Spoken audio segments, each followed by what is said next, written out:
खिलाफ हम आप कुछ ना बोले।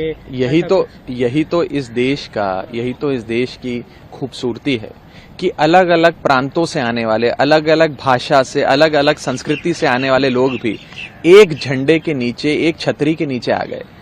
और आए क्यों हैं? मकसद सिर्फ एक ही है कि इस देश को महंगाई, बेरोजगारी से छुटकारा दिलाना, और एक ऐसी निकम्मी सरकार जो केंद्र में है, जिसने पिछले 9 सालों में कोई काम नहीं किया, सिर्फ ब्रांडिंग, इवेंट्स और एंटरटेनमेंट देने का काम किया, वास्तव में देश के आम आदमी की जिंदगी बेहतर करने का काम नहीं किया। उस सरकार से देश को छुटकारा दिलाया जाए।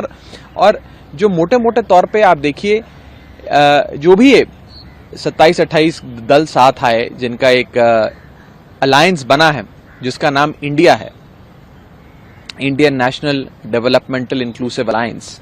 ये अलायंस देखकर बीजेपी इतना घबरा गई है, इतना डर गई है कि वो बीजेपी जिसने 2014 से लेकर 2023 तक पिछले 9 सालों में एनडीए की एक भी बैठक नहीं बुलाई, वो मजबूर हो गई बैठक बुलाने के लिए।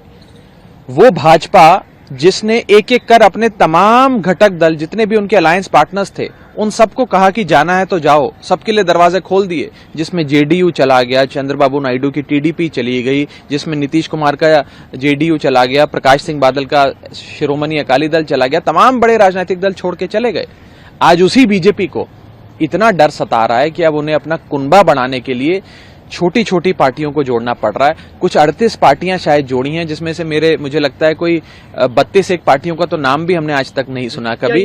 और ये भी बताया जा रहा है कि शायद उन 38 पार्टियों में से 24 पार्टियां ऐसी हैं जिसका पार्लियामेंट में एक भी सांसद नहीं है। तो आप देखें कि किस प्रकार से एक थ्योरेटिकल एक्सरसाइज बीजेपी ने करी है कि बस 38 चिल्लाएं कि हम लोग अब बहुत बड़े हो गए, हमारा कुनबा 38 का हो गया एनडीए का। और अंत में इतना कहना चाहूंगा कि प्रधानमंत्री मोदी जी और बीजेपी तो अक्सर ये कहा करती थी कि एक अकेला सब पर भारी, मोदी बनाम ऑल अदर्स, मोदी बनाम मैनी, ये चुनाव हुआ करता था। आज बीजेपी ये नहीं कह रही एक अकेला सब पर भारी। आज उन्हें भी अपने अलायंस पार्टनर्स की, घटक दल की जरूरत पड़ गई। अब ये चुनाव एनडीए वर्सेस इंडिया हो गया है, इंडिया वर्सेस एनडीए हो गया है।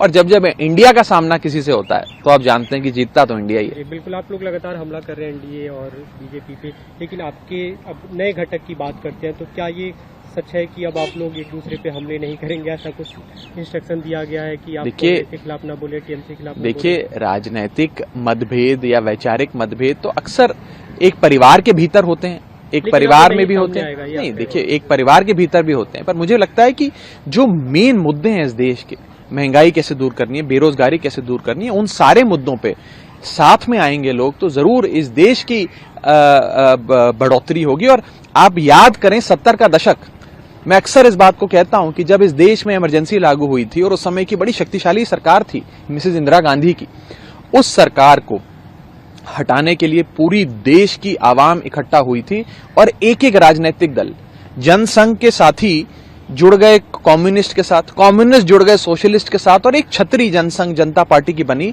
जिसके तहत वो सब एक साथ आए एक छतरी के नीचे, और मिसेस गांधी को हार का सामना करना पड़ा था। तो मैं आज 1970 के दशक का जो हमने राजनीतिक पूरा प्रकरण देखा, उससे एक पैरेलल ड्रॉ करते हुए आज आपको 2024 के लोकसभा चुनाव का एनालिसिस करने के लिए जरूर आह्वान करूंगा।